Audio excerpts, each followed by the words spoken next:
কিন্তু মূল যদি ঠিক না থাকে তাহলে কিছুই হবে না। এই জন্য আমাদের প্রাইমারি থেকেই আমাদের শুরু করতে হবে। আর আমরা শিক্ষার ক্ষেত্রে মাত্র ছোট্ট দুটি কথা বলছি। এই শিক্ষা হবে নৈতিকতা ভিত্তিক, আর এই শিক্ষা হবে প্রফেশনাল শিক্ষা। আমরা ওই সমস্ত বেকামা থিওরিটিক্যাল শিক্ষা এই দেশের জন্য আর একেবারেই চাচ্ছি না। ওইটাকে বিদায় করে দিতে হবে। সত্যিকারের শিক্ষা দেশে ফিরিয়ে আনতে হবে। 2 নম্বর হচ্ছে সোশ্যাল জাস্টিস। সব ক্ষেত্রে যদি ন্যায় বিচারটা প্রতিষ্ঠিত করা যায়, দুর্নীতি, লুটপাট, চাঁদাবাজি, খুন, রাহাজানি, হত্যা, ধর্ষণ, লুণ্ঠন, গুম সব কিছু নির্মূল হবে। কিন্তু বিচার যদি বিচারের জায়গায় না থাকে তাহলে কোনো কিছুরই কোনো সমাধান করা সম্ভব নয়। এই দুইটা জায়গাটাকে নিতে হবে খুব শক্ত হাতে। এইখানে কোনো ছাড় নাই। সে বিচারের তলোয়ারে যদি আমারও কল্লা উড়ে উড়ে যাবে, কোনো অসুবিধা নেই, কিন্তু ন্যায় বিচার কায়েম হোক। ন্যায় বিচার কায়েম হতে হবে। এই বিচার কোনো ব্যক্তির পদ পদবি, তার প্রভাব প্রতিপত্তি দেখে এই বিচার আর পরিচালিত হওয়া উচিত নয়।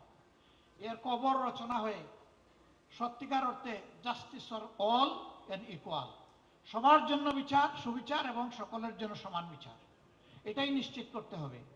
এখানে কোনো ইম্পিউনিটি বলে কোনো কথা নাই, ইমিউনিটি বলেও কোনো কথা নাই। এখানে জাস্টিসকে জাস্টিসের জায়গায় নিয়ে যেতে হবে। আমরা বিশ্বাস করি রাষ্ট্রের এই দুইটা বিষয়ে যদি আমরা গুরুত্ব দিয়ে এখান থেকে শুরু করতে পারি, বাকি সকল বিষয় আমাদের অর্জন করা সম্ভব ইনশাআল্লাহ। এই যাত্রাপথে বাংলাদেশ জামাতে ইসলামী আপনাদের দোয়া ভালোবাসা পেয়েছে, সমর্থন পেয়েছে, এবং বিশেষ করে 36 জুলাইয়ের পর একটা মজলুম সংগঠনকে যেভাবে আপনারা কুলে তুলে নিয়েছেন, বুকে তুলে নিয়েছেন, হাত বাড়িয়ে দিয়েছেন, আমরা সিম্পলি আপনাদের কাছে চিরজীবনের জন্য ঋণী। প্রিয় দেশবাসী, আমাদের এমন একটা সময় ছিল আমরা আমাদের কোনো ঠিকানা খুঁজে পেতাম না।